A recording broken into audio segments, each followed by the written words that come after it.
Hello everyone, this is Arto back with another NFL draft video. In this video, I will cover picks 11 to 20 in the 2022 NFL draft, as I did for picks 1 to 10.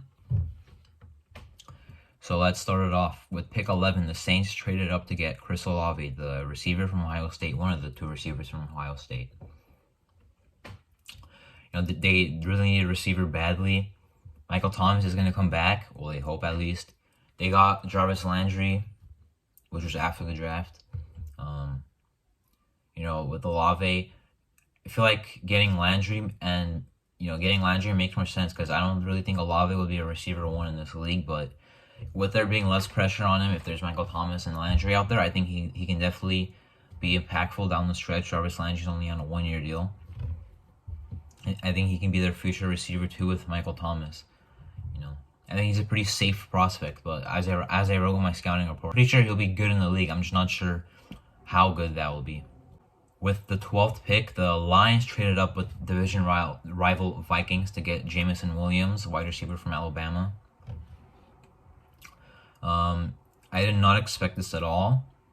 Well, I kind of did when they traded up, but I did not expect them to, they were picking at 32. They traded up 20 spots, but they got Jameson Williams, DJ Chark on a 1-year deal. Amon-Ra St. Brown had a great rookie year. That receiver room went from really bad to very good potential. So, I think with Goff, I think he can get it done, throwing deep to Williams, but, that's not their long-term answer. So I think eventually they'll have to start thinking about QB. But this was definitely a good pick and a good move in the right direction. With the 13th pick, the Eagles also traded up and got Jordan Davis. Year one, I'm not sure what it's going to look like with also Fletcher Cox out there at defensive tackle, but Fletcher Cox, they cut him and re-signed him to a 1-year deal, so he's pretty much gone after this year. So Jordan Davis is their replacement. He's a big nose tackle. He can stop the run. But the problem is he'd only play 20 snaps a game, 25 snaps a game because of his limited stamina for being, 340 pounds. But, he has pass rush potential. We'll see if he lives up to it. I think he can definitely get it done. I think he can definitely contribute there a little bit, but, he's not going to turn into this all of a sudden great. He's never going to bring the pass rush that Fletcher Cox did, but, he's definitely be the guy that helps her outside rushers get in because he's the one clogging up 2 blockers in the middle because one blocker can't block him. So the pick definitely makes sense. Also, the Eagles went from having 3 picks in the first round this year to only 1 as they traded 1 pick to the Saints this year before the draft and then traded another pick for A.J. Brown. So now they were left with 1 pick this year, but they took Jordan Davis. With the 14th pick, the Ravens took Kyle Hamilton. Some were not a fan of Kyle Hamilton.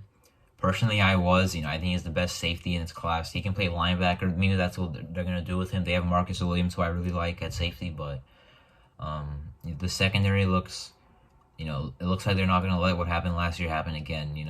Their safety core is already way better. And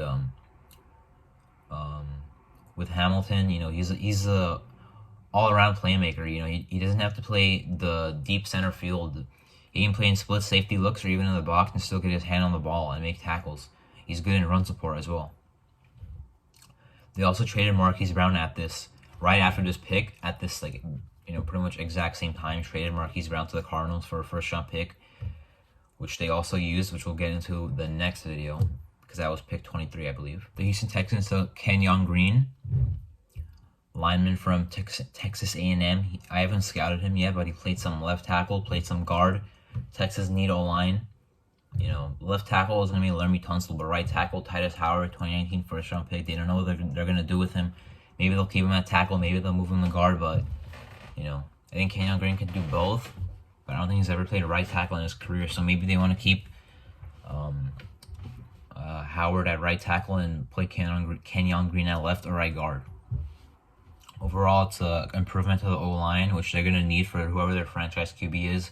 And if Davis Mills performs well next year, like I think he will, Texans are going to be bad. So he would have to play really, really well in order for them not to take Bryce Young or C.J. Stroud or Van Dyke from Miami or Will Levis, he'd have to play exceptionally well. And if he doesn't, he might be like Minshew, who didn't play bad with Jacksonville, but they ended up trading him to the Eagles because they had Trevor. They were in line to take Trevor Lawrence, and Minshew played well, but he's not Trevor Lawrence. So I hope that doesn't happen with Davis Mills, because I think he'll play well next year. With the 16th pick, the Commanders took Jahan Dotson, who went a lot earlier than I thought.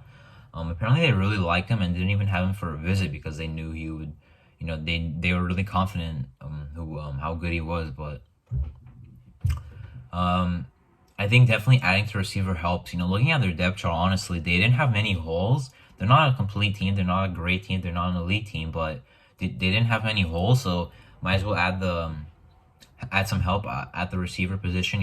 Especially if Juan Carson wants to succeed after what's looked at as a failed experiment with the Colts. So adding Dotson makes sense. I still like Diami Brown. Of course, they have Terry McLaurin, who they're going to re-sign most likely, and Curtis Samuel, who's a big question mark. He was such an underrated free agent, but he was injured and really didn't do much. So, if he doesn't perform this year, might be time to cut him. And Diami Brown, Terry McLaurin, and they just drafted Jahan Dotson will be their top 3 receivers. But I think Dotson is a safe prospect as well. I did a scouting report on him. I also mentioned him on the on an earlier video. I mentioned Jahan Dotson. So yeah, I think that's not a bad play to try and improve at in your pass offense. So it's a solid pick.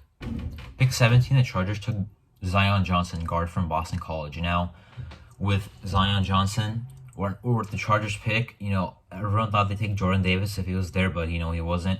So I was thinking they would take Trevor Penning, but they actually did a smart move and took a different O-line in Zion Johnson because even though they need right tackle badly, some are not as high on as Trevor Penning as other teams are, or other scouts either.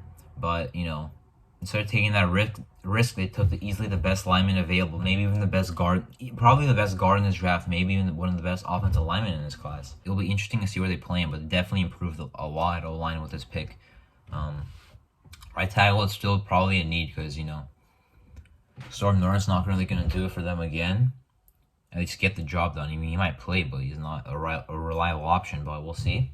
With the 18th pick, the Titans took Treylon Burks, who was their replacement for A.J. Brown. If this pick works out, then it'll look really, really smart on them for trading A.J. Brown, not paying him $25 million, and getting a similar receiver who might have similar production. But the receiver core shaken up now, obviously. No Julio, no A.J. Brown, but they have Robert Woods and Treylon Burks. So we'll see how that passing identity looks on the Ryan Tannehill, even though they drafted Malik Willis. I doubt, unless Tannehill really does bad or gets injured, I think Ryan Tannehill will start the entire season because, I don't think, Ryan Tannehill is definitely a top 10 QB, so I don't think there's any reason to put Malik Willis in their year 1 if Tannehill is still playing well, even though he had a bad playoff game against the Bengals. Yeah, I think Burks will do good. Burks, he was a guy I was worried about because he didn't get as much separation as you would like in college, but he definitely makes plays. He has got great hands, the best hands in this class, and we'll see how he plays. We'll see what he does. They'll still run the ball more with Derrick Henry than they do pass the ball, which makes sense. But I think they have they got the best replacement option for A.J. Brown possible, and they saved $25 million in the process. With the 19th pick, the Saints, with their second pick that they had in the first round, took Trevor Penning, which makes sense.